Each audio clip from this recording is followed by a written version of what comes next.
Phone tapping వ్యవహారంపై కేటీఆర్ స్పందించే తీరు తీవ్ర విమర్శలకు దారితీస్తోంది. ఆయన తీరు ఇప్పుడు హాట్ టాపిక్ గా మారింది. ఎవరు ప్రశ్నిస్తే వారిపై విమర్శలు చేస్తున్నారు కేటీఆర్. పరువు నష్టం దావా, లీగల్ నోటీసులు అంటున్నారు. అటు ట్యాపింగ్ నిందితులు బీఆర్ఎస్ సుప్రీం ఆదేశాలతోనే పనిచేశామని చెప్పడంతో ఆయన మాటలు రోజు రోజుకు మారుతూ ఉండటం చర్చనీయాంశంగా మారింది.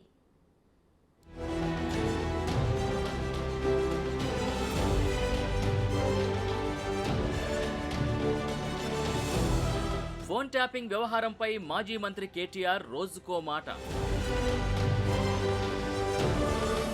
అసలు ట్యాపింగే జరగలేదని బుకాయించిన కేటీఆర్, ఒకరిద్దరి ఫోన్లు ట్యాప్ అయి ఉండవచ్చని మరో మాట. ట్యాపింగ్ చేసింది అధికారులు, మాకేం సంబంధమని ఇంకో మాట. ట్యాపింగ్ జరిగింది నిజమేనని చెప్పకనే చెబుతున్న కేటీఆర్, ట్యాపింగ్ వ్యవహారంపై ఎవరు మాట్లాడినా ఎందుకు ఉలిక్కి పడుతున్నారు? ట్యాపింగ్ వ్యవహారంలో బీఆర్ఎస్ కేసీఆర్ పేర్లు బయటపడుతున్నాయని భయమా? ఫోన్ ట్యాపింగ్ వ్యవహారంపై మాజీ మంత్రి రోజుకో మాట మారుస్తున్నారు. మొదట అసలు ట్యాపింగే జరగలేదని బుకాయించారు కేటీఆర్. మరోసారేమో ఒక్కరిదో ఇద్దరిదో ట్యాప్ చేస్తే చేయొచ్చు అన్నారు. ఇప్పుడేమో ట్యాపింగ్తో మాకేం సంబంధం, అది అధికారులు కదా చేసేది అంటున్నారు. అక్కడితో ఆగకుండా ట్యాపింగ్ పై మాట్లాడిన అధికార పక్ష నేతలపై ఏకంగా లీగల్ నోటీసులు ఇచ్చేందుకు సిద్ధమయ్యారు. అసలు కేటీఆర్ మాటల్లో మర్మమేంటి? ట్యాపింగ్ పై ఎవరు మాట్లాడినా ఎందుకు ఉలిక్కి పడుతున్నారు? పరువు నష్టం దావాలు, లీగల్ నోటీసుల దాకా ఎందుకు ఆలోచిస్తున్నారు? ఆయనకు సంబంధం లేకుంటే ఇంతలా ఎందుకు ఫ్రస్ట్రేట్ అవుతున్నారు?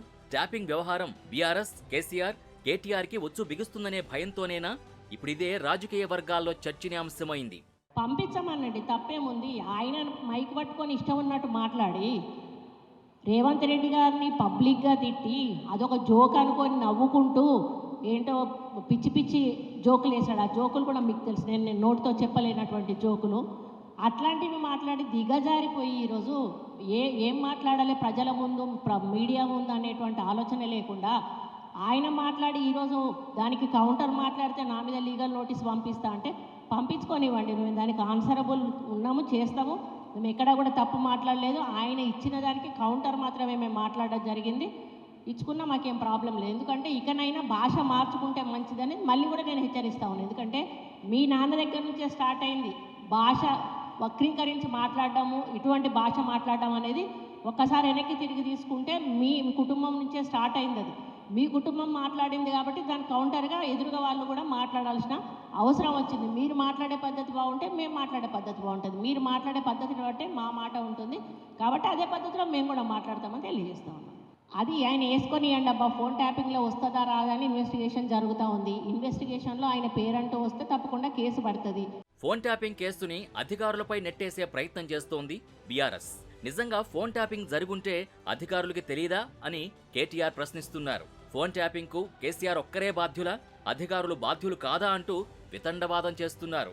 కేసీఆర్ ఆదేశించకుండానే అధికారులు ఫోన్ ట్యాపింగ్ చేశారు అనేలా కేటీఆర్ మాటలున్నాయి. ట్యాపింగ్ కు పాల్పడిన అధికారులు బీఆర్ఎస్ సుప్రీమో ఆదేశాలతోనే చేశామని విచారణలో స్పష్టంగా తేటతెల్లం చేశారు. అధికార పక్షానికి అనుకూలంగానే పనిచేశామని చెప్పారు.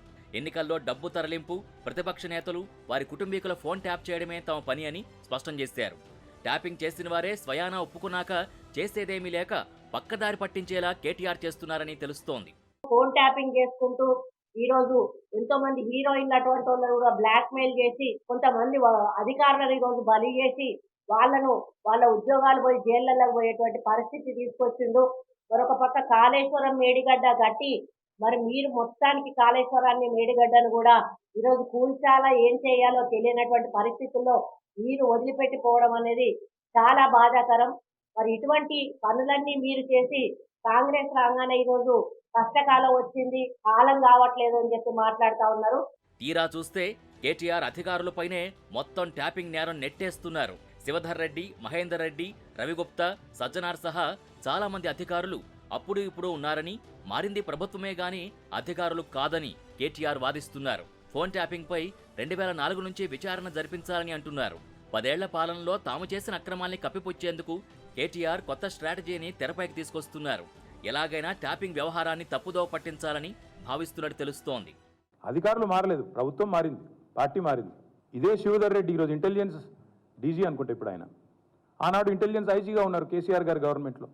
ఈరోజు టీఎస్పీఎస్సీ చైర్మన్గా ఉన్న మహేందర్ రెడ్డి గారు ఆనాడు రాజశేఖర్ రెడ్డి గారి గవర్నమెంట్లో ఇంటెలిజెన్స్ ఐజీ, ఆ తర్వాత మా ప్రభుత్వంలో డీజీ, హైదరాబాద్ సిపి.